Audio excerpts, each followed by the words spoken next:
A letter carrier was delivering letters like any other day, until he saw something that made him stop. Strange stains on the pants of an elderly woman who was at the door. He followed his instinct and looked inside the house. What he found was so disturbing that he had to call the police immediately. Not all heroes wear capes.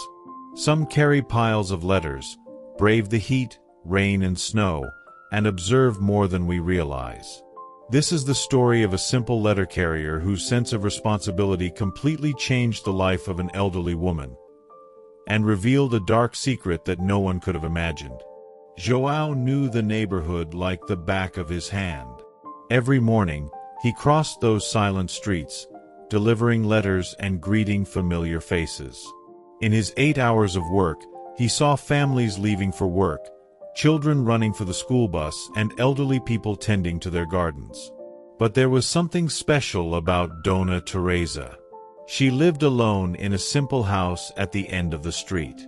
Always very polite, she made a point of opening the door, even with difficulty, to pick up her mail. João felt that this was a ritual for her, a way of maintaining human contact in the midst of her isolation. For months, he noticed small changes in the lady's behavior. First, there was the absence of her usual smile. Then, the delay in answering the door, as if she needed to gather her strength to take just a few steps.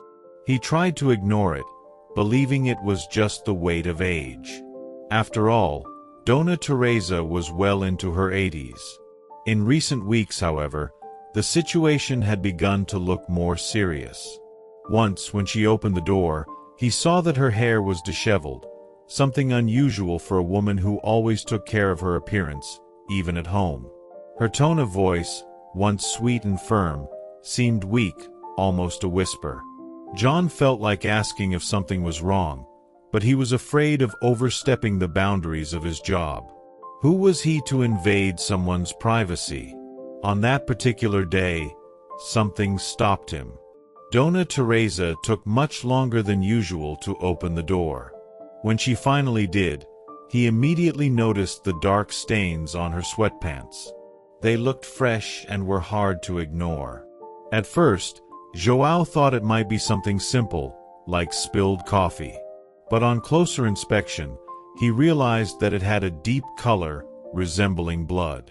He tried to disguise his shock, but couldn't help the worried tone in his voice. "Mrs. Teresa, are you all right? Those stains. Did you hurt your leg or something?" She quickly tried to hide the spots, pulling up her long blouse to cover them, and gave a forced smile. "Oh, it's just an accident in the kitchen. I'm fine, darling. Don't worry." His voice, however, trembled. John didn't know if it was shame or something deeper, but it didn't feel right. He tried to convince himself that it was just a misunderstanding. Maybe she really was fine. But when she tried to close the door, he noticed something else. The inside of the house was much darker than usual. Dona Teresa always kept the curtains open to let the sun in, but now everything seemed to be plunged into darkness. He could see piles of newspapers on the floor and what looked like food piled up on the dining table. A fallen chair in the corner caught his eye, and he felt a tightness in his chest. Something was terribly wrong. João tried to insist in a polite way. "If you need any help, just let me know, okay? Anything, a phone call, a visit to the doctor. Don't hesitate to call." But Dona Teresa shook her head quickly, almost as if she wanted to end the conversation anyway. Before he could say anything else, she closed the door. The sound of the latch echoed like a warning signal in his mind. He stood there for a few seconds, processing what had just happened. Why was she so evasive? Why did she seem so afraid to admit that she needed help? John knew that, as a letter carrier, he was under no obligation to get involved. He could simply deliver the next piece of mail and get on with his day. However, an uneasiness took hold of him. What if Dona Teresa was going through something serious and no one else was around to notice? She lived alone, with no regular visitors. The responsibility seemed too great to ignore. As he walked to the next house, his mind was far away. He remembered stories he had heard on television of neglected elderly people living in poor conditions without anyone noticing. Was he witnessing something similar? Or was he just imagining things? He tried to push these thoughts away, but they came back like an insistent echo. It was then that he remembered something he had heard from a policeman friend. If you feel something is wrong, it probably is. Those words felt like a moral compass at that moment. João knew he couldn't just walk away and pretend he hadn't seen anything. John couldn't ignore what he saw. There was something about the situation that weighed on his conscience, as if the universe was asking him to act. After finishing his deliveries, he made a decision. He would return to Dona Teresa's house at the end of the day. But this time, not to deliver letters, but to make sure she was all right. The rest of the day passed slowly, with João distracted, mentally reliving every detail of that brief interaction. The stains on her pants, the tremor in her voice, the darkness in the house, it all seemed like a silent cry for help. He knew he had to do something, but he hadn't imagined that his actions would lead him to unravel such a frightening scenario. After finishing his deliveries, João walked back to Dona Teresa's house. The sun was beginning to set and the shadows of the trees stretched across the quiet streets of the neighborhood. When he arrived, he stopped for a moment in front of the gate, hesitating. What could he say? What if she rejected him again? Or worse, what if he was intruding for nothing? But as he looked at the dark house, something inside him insisted that it wasn't time to back down. He took a deep breath and called her name. Dona Teresa? It's João. Is everything all right? He waited, but there was no reply. He called again, a little more forcefully. Still nothing. João looked around for a neighbor, but there was no one around. He decided to try one more time, knocking lightly on the door. That's when he heard a faint sound coming from inside the house. It was difficult to identify, but it sounded like something dragging or falling. The noise made his heart race. He tried to open the door, but it was locked. Worried, he went around the side of the house, trying to find an open window or some way of checking what was going on inside. At the side, he found a window with the curtains only partially closed. Looking inside, he felt a knot in his stomach. The living room, which he remembered as an organized space, was now in a state of chaos. Papers littered the floor, crockery piled up on the table, and leftover food that looked like it had been there for days. In the corner, he saw Dona Teresa's walker, lying on its side. Something was very wrong. He called out again, this time more urgently, but still with no clear answer. It was then that he realized that the back door was ajar. His heart raced. He knew that entering without permission could be a problem, but his concern overcame any hesitation. Slowly, he pushed the door open, revealing a kitchen that seemed to have stood still in time. The sink was full of dirty dishes, and the air smelled strange, a mixture of mold and something else unpleasant. He called out again, Dona Teresa, it's João. I'm coming in to see if everything's all right. As he moved through the house, João began to notice small details that made him even more uneasy. On the kitchen table, there was a cup with leftover tea, but the drink seemed to have been forgotten for days. Next to the sofa, he saw a slipper, as if it had been kicked during an attempt to get up in a hurry. The silence in the house was interrupted only by a faint sound coming from the hallway. He walked towards the sound, each step heavier than the last. When he reached the hallway, he found Dona Teresa lying on the floor, near the bathroom door. She looked frail, as if her strength had been drained. Her face was pale and she was breathing hard. João ran over to her, kneeling down beside her. "Dona Teresa, what's happened? Can you hear me?" She opened her eyes slowly, but seemed disoriented. She tried to say something, but her voice was barely more than a whisper. João realized he had no time to lose. He grabbed his cell phone and quickly dialed the emergency services, explaining the situation while trying to keep her conscious. While waiting for the ambulance, João took a blanket from the sofa and put it over her to keep her warm. He held her hand, trying to reassure her. "It's going to be all right, Dona Teresa. Help is on the way. You're not alone." Even in that tense moment, he felt the emotional power of the scene. How could anyone live in such isolation that no one realized they were on the brink of tragedy? When the ambulance arrived, the paramedics quickly assessed Dona Teresa. They confirmed that she was extremely dehydrated and showing signs of a possible serious infection. As they placed her on the stretcher, João felt a mixture of relief and concern. He wasn't a doctor, but he knew that, without intervention, she might not have lasted much longer. Before the ambulance left, one of the paramedics approached him. "You did the right thing. If you hadn't acted, she might not be alive now." The words resonated deeply with John. He wondered how many other people, like Dona Teresa, lived in silence, invisible to the world, until something terrible happened. The house was now empty, but João knew that this was only the beginning. He sensed that there was more to the story, something that still needed to be unraveled. An unsettling feeling came over him. The state of the house, the bloodstains, Dona Teresa's expression of fear. Everything seemed to indicate that there was more going on than he could have imagined. The days that followed that turbulent encounter seemed like a blur to João. Dona Teresa's house was absolutely silent, and he still couldn't get his mind off what he had discovered. The old lady was in hospital, but something in his mind wouldn't allow him to rest. The feeling that there was something more, something that didn't fit, wouldn't leave him alone. He kept asking himself, what really happened there?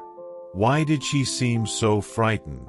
What else could be hidden in that house, behind locked doors and closed windows? John didn't know what to expect, but he felt an urgent need to find answers. So, on a gray Thursday afternoon, he decided to go back to Dona Teresa's house. Something inside him nudged him, as if fate was leading him there again. He wanted to make sure he hadn't left anything behind, that there were no more missed clues. Before he left, he stopped in front of the house, took a deep breath and looked around. The neighbors were busy with their own affairs, and no one seemed to notice him. It was as if the neighborhood was completely oblivious to what had happened in that house. As he re-entered through the back door, João felt a strange sense of déjà vu.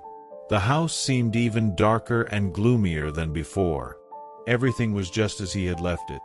The walker in the same place, the remains of food still scattered on the table, and the stench of a neglected environment hanging in the air.